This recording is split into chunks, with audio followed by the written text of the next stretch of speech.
Selamat pagi anak-anak. Ya, selamat pagi. Sebelum memulai pelajaran hari ini, Ibu mau cek semangatnya dulu. Kalau Ibu sapa selamat pagi, anak-anak jawabnya pagi, pagi, pagi. Ibu mulai ya. Selamat pagi anak-anak.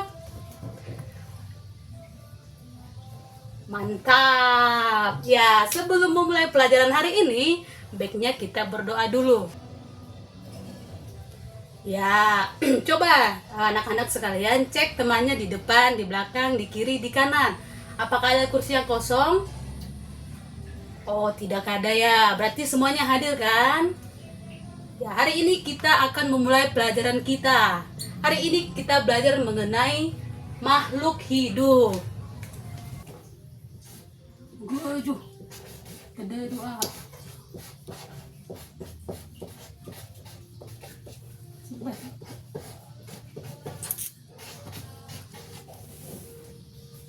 Nah, makhluk hidup, di mana salah satu contoh makhluk hidup itu adalah tumbuhan.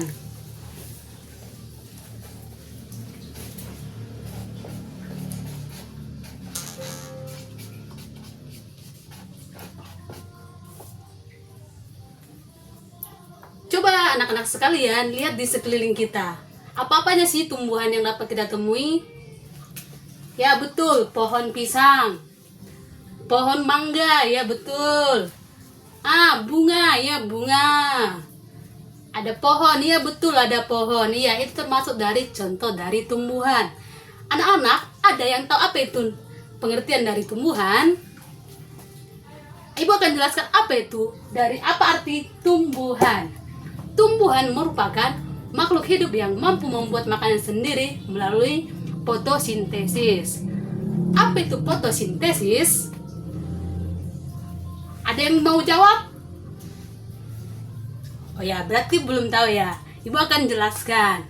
Fotosintesis adalah proses biokimia yang dilakukan oleh tumbuhan alga dan beberapa jenis bakteri untuk mengubah energi cahaya matahari menjadi energi kimia dalam bentuk gula atau glukosa. Tumbuhan memiliki beberapa bagian, yaitu yang pertama itu adalah akar. Yang kedua itu adalah batang. Yang ketiga itu adalah daun. Yang keempat itu adalah bunga. Yang kelima itu adalah buah. Tapi untuk beberapa tumbuhan tidak semua itu memiliki buah. Ibu memiliki salah satu contoh tumbuhan yang memiliki bagian-bagian yang lengkap, yaitu ibu bawa di sini adalah pohon cabai. Inilah salah satu contoh tumbuhan yang memiliki bagian-bagian lengkap, di mana dia terdiri dari akar, batang, daun, bunga, dan buah. Nah, ibu akan menjelaskan apa-apa sih fungsi-fungsi dari bagian-bagian ini. Oke, bagian pertama yang harus kita bahas yaitu adalah akar. Kenapa akar? Akar merupakan bagian terdalam yang terletak pada tanah pada tumbuhan, di mana akar ini memiliki dua jenis, yaitu akar serabut dan akar tunggang. Apa itu akar serabut? Akar serabut adalah akar yang pada tumbuhan yang bijinya berkeping satu atau monokotil. Nah, kira-kira pada tumbuhan apa kita dapatkan akar serabut ini? Ada yang bisa bantu ibu jawab? Ya, silakan. Ya betul, akar kelapa, kelapa betul. Ya, pepaya juga. Padi, ya betul, akar padi. Itu termasuk dari contoh akar serabut. Nah, yang kedua itu yaitu akar tunggang. Akar tunggang itu apa?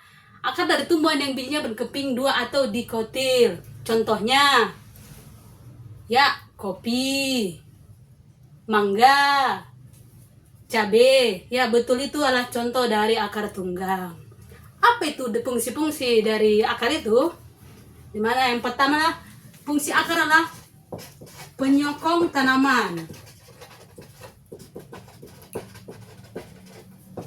Ya, penyokong tanaman. Yang kedua, menyerap air dan mineral. Ya, menyerap air dan mineral. Yang ketiga, menyimpan cahaya makanan pada tumbuhan tertentu. Itulah merupakan beberapa fungsi dari tumbuhan akar. Oke, pada bagian yang kedua pada tumbuhan kita membahas batang. Murid-murid tahu kan batang itu terletak di mana? Ibu akan tunjukkan. Ibu udah punya contoh cabai. Batang ini, inilah batang. Sama seperti manusia, tumbuhan juga memiliki batang. Kalau pada manusia, batang itu contohnya tubuh kita. Jadi pada tubuh kita ada namanya batang. Ini tempat dari untuk melekatnya tangan kita, kaki kita, kepala kita. Sama juga pada tumbuhan. Batang juga berfungsi demikian, yaitu tempatnya untuk menyatukan ranting-rantingnya gitu. Jadi batang merupakan bagian pada tumbuhan yang berada di atas tanah. Batang pada tanaman adalah tempat tumbuhnya ranting. Ya seperti ini. Cabai kan, ini ya rantingnya untuk tempat buahnya begitu. Jadi anak-anak tahu nggak batang itu terdiri dari beberapa jenis? Ya betul, ada 3 jenis dari batang. Apa-apa saja tuh? Ya, batang berkayu, batang berumput, batang basah, betul. Kita akan jelaskan apa sih itu dari ketiga jenis batang ini. Yang pertama itu adalah batang berkayu.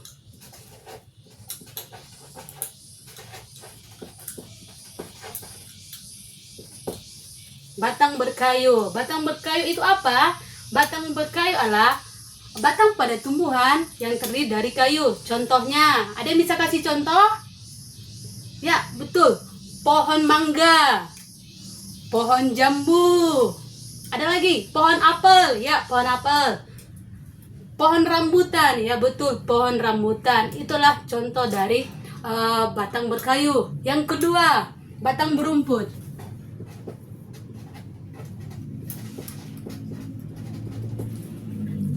Apa itu batang berumput? Itu batang tumbuhan yang luas-luas dan berongga.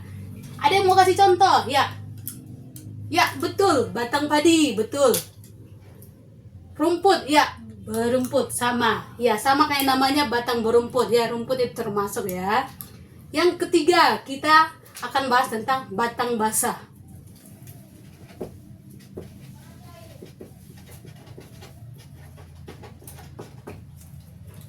Apa itu batang basah? Batang basah adalah batang tumbuhan yang lunak dan berair. Contohnya apa itu? Ya, batang tanaman bayam. Ya. Oke, untuk batang itu terdiri dari 3. Semua sudah paham kan dari ketiga contoh batang tersebut? Ya, selanjutnya kita akan bahas tentang apa sih itu fungsi dari batang ini, batang pada tumbuhan. Beberapa contoh dari fungsi batang itu. Pertama, penghubung antara akar dengan daun. Ya, akar dengan daun. Inilah akarnya, inilah batang. Ini kan menghubungkan.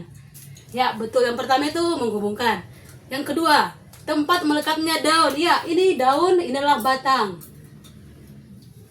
Yang ketiga, menegakkan tumbuhan. Ya, menegakkan tumbuhan. Kalau batang nggak ada, ya kita lemas. Gini lemas, nggak ada. Kayak bisa berdiri. Sama juga kayak pada tumbuhan. Kalau batangnya tidak ada, bagaimana tumbuhan ini berdiri tegak? Begitu anak-anak. Yang keempat, sebagai cadangan makanan pada tumbuhan. Tidak hanya itu, batang juga berfungsi sebagai jalur distribusi sari-sari makanan hasil fotosintesis untuk disebarkan ke seluruh bagian tumbuhan, yaitu pada akar, pada daun, pada bunga, pada buah. Itulah fungsi dari batang, teman-teman. Ketiga pada tumbuhan yaitu adalah daun. Daun. Ada yang tahu apa itu daun? Ya betul. Daun pada umumnya berwarna hijau. Daun adalah bagian tumbuhan yang memiliki peran penting. Pada daun berwarna hijau terdapat kandungan zat klorofil yang merupakan salah satu bahan yang dibutuhkan pada proses fotosintesis. Pada cabai ini, ibu ini contohkanlah, ini adalah daun. Daun ini mengandung zat klorofil, yaitu zat hijau daun. Inilah daun pada tumbuhan yang ibu contoh. Berdasarkan susunan tulang, terdapat beberapa bentuk daun, yaitu ada 4 bentuk susunan tulang. Yang pertama itu apa? Daun menyirip. Ya.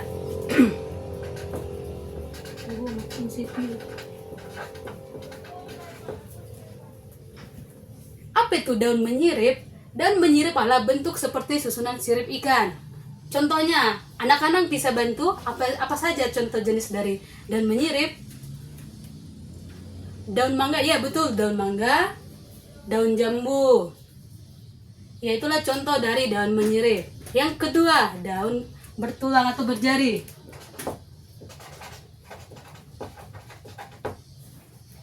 Apa itu daun menjari? Daun menjari adalah bentuk seperti jari-jari tangan kita, bentuknya seperti jari tangan kita. Contohnya itu apa? Ya, daun pepaya, daun singkong, daun kapas. Ya, itulah contoh dari daun menjari. Yang ketiga adalah daun melengkung. Dia melengkung. Apa itu daun melengkung?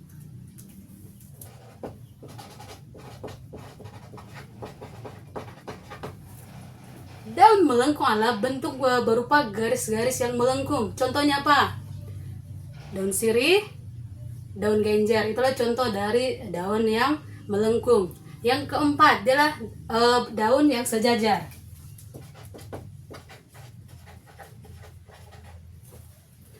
Apa itu daun yang sejajar? Daun sejajar adalah bentuknya berupa garis-garis sejajar. Contohnya daun padi, daun jagung. Ya, itulah contoh dari daun-daun yang sejajar. Nah, itu tadi yang Ibu jelaskan lah beberapa contoh dari susunan tulang berdasarkan bentuk dari tulang daunnya. Selanjutnya kita akan membahas tentang fungsi dari daun. Apa aja sih dari fungsi daun ini? Kenapa sih harus ada daun? Ya, Ibu akan jelaskan apa itu fungsi daun. Daun berfungsi sebagai tempat terjadinya fotosintesis.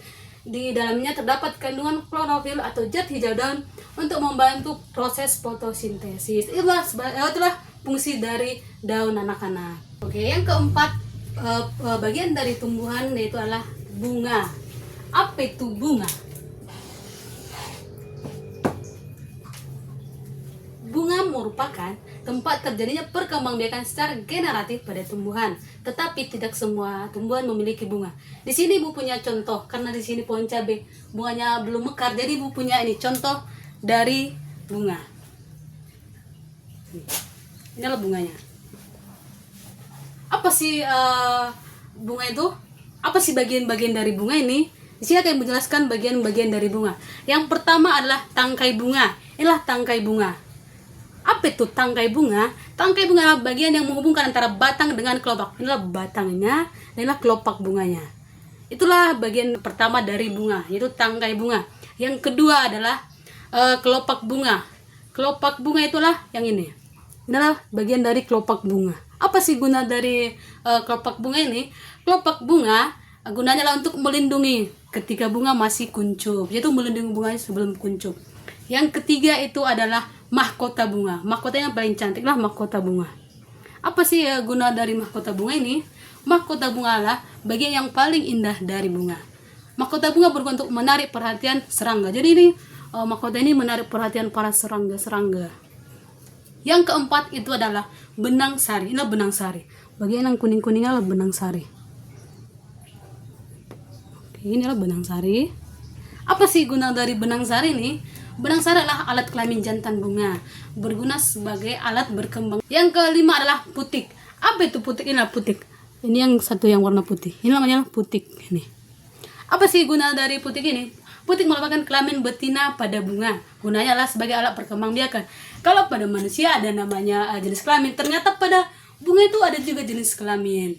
Apa sih fungsi dari bunga ini? Apakah ini untuk dikasih untuk pasangan kita, untuk orang tua? Itu termasuk juga fungsi bunga. Tapi fungsi bunga yang Ibu maksud sini adalah dimana salah satunya adalah alat perkembangbiakan generatif, yang kedua tempat terjadinya penyerbukan, dan ketiga adalah penghasil biji. Itulah beberapa fungsi dari bunga ini. Bagian terakhir dari tumbuhan yaitu adalah buah. Apa sih itu buah?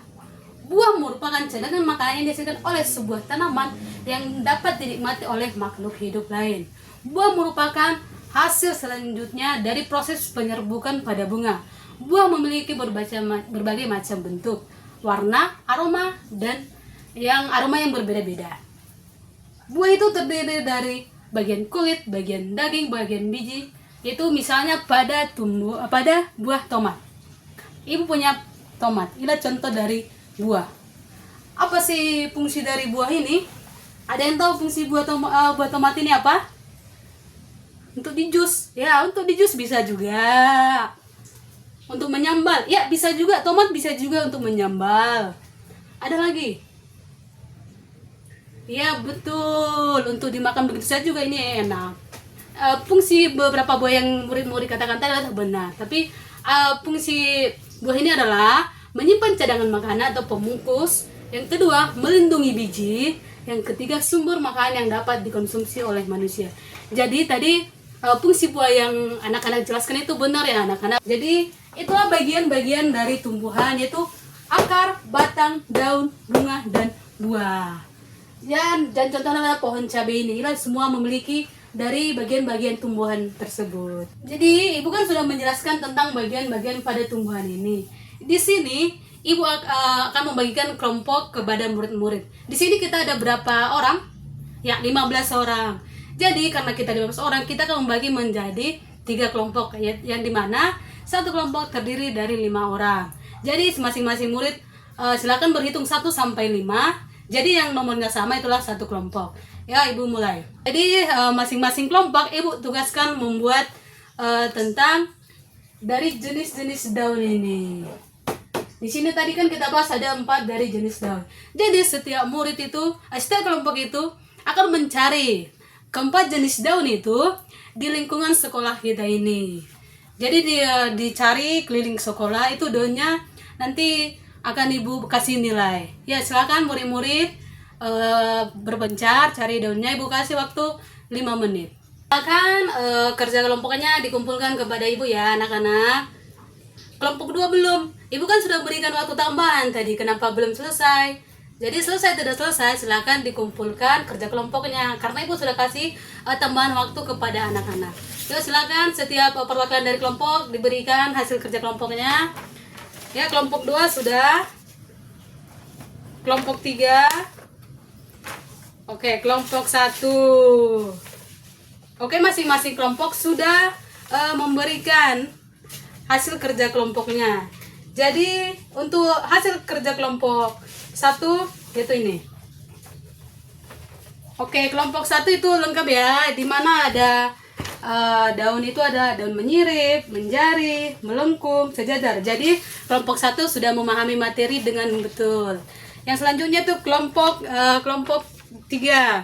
Kelompok 3. Oke, kelompok 3 daunnya ini lengkap semua ya, ada daun menyirip, menjari, melengkung, dan daun sejajar. Kelompok 3 juga sudah memahami materi yang ibu berikan.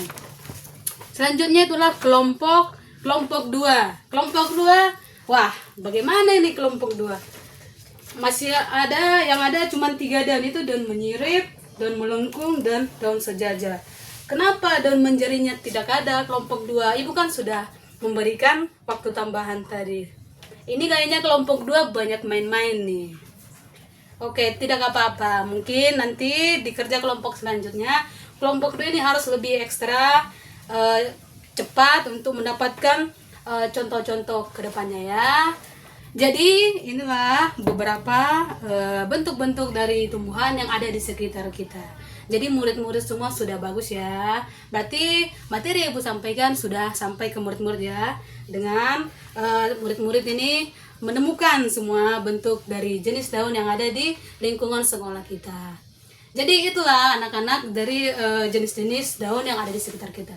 Selanjutnya kita akan membahas apa sih manfaat tumbuhan itu. Ya, dia mau menjelaskan apa manfaat tumbuhan.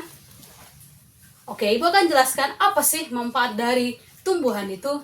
Yang pertama adalah tumbuhan itu berfungsi sebagai penghasil oksigen yang menyuplai kehidupan pada hewan dan manusia. Jadi ternyata tumbuhan itulah oksigen. Jadi kalau tidak ada oksigen di bumi ini, kita tidak akan ada di bumi ini. Yang kedua itu adalah tumbuhan dapat menjadi iklim dan mencegah polusi udara. Jadi ternyata tumbuhan itu bisa mencegah polusi udara. Dia akan menyerap karbon dioksida dari polusi-polusi dan menyebarkan oksigen ke kita. Yang ketiga, tumbuhan juga mengambil peranan penting dalam meminimalisir erosi di sepanjang badan air, mencegah longsor, mengatur nutrisi hutan, dan mengatur suhu. Jadi kalau tumbuhan tidak ada, otomatis itu hutan-hutan yang di gunung itu akan gundul dan mengakibatkan banjir. Jadi kita harus menjaga tumbuhan yang ada di sekitar kita agar menghindari dari dampak negatif dari tidak adanya tumbuhan. Yang keempat, tumbuhan digunakan sebagai bahan bangunan, yaitu contohnya kayu jati itu digunakan untuk buat meja, buat kursi. Nah, itulah tumbuhan menjadi rumah atau habitat organisme seperti serangga. Itulah 5 dari manfaat dari tumbuhan yang ada di sekitar kita. Jadi kita harus melestarikan lingkungan kita agar menghindari dampak-dampak negatif karena tidak adanya tumbuhan di sekitar kita. Nah, jadi setelah kita pelajari tentang tumbuhan ini, ternyata tumbuhan itu memiliki bagian dan fungsi masing-masing yang penting untuk kelangsungan hidupnya dan juga bagi makhluk hidup lain, di mana agar itu menyerap air dan mineral, batang menopang dan mengangkut zat-zat, daun melakukan fotosintesis, serta bunga dan buah berperan dalam reproduksi. Dan tumbuhan juga bermanfaat juga menghasilkan oksigen yang penting untuk kehidupan manusia dan ekosistem yang ada di muka bumi ini. Jadi itulah materi kita mengenai tumbuhan yang ternyata memiliki manfaat bagi manusia dan lingkungan sekitarnya. Jadi itulah materi kita hari ini mengenai tumbuhan. Untuk anak-anak, jika ibu ada salah berbicara mohon dimaklumi. Dan minggu depan kita akan bertemu lagi di materi selanjutnya.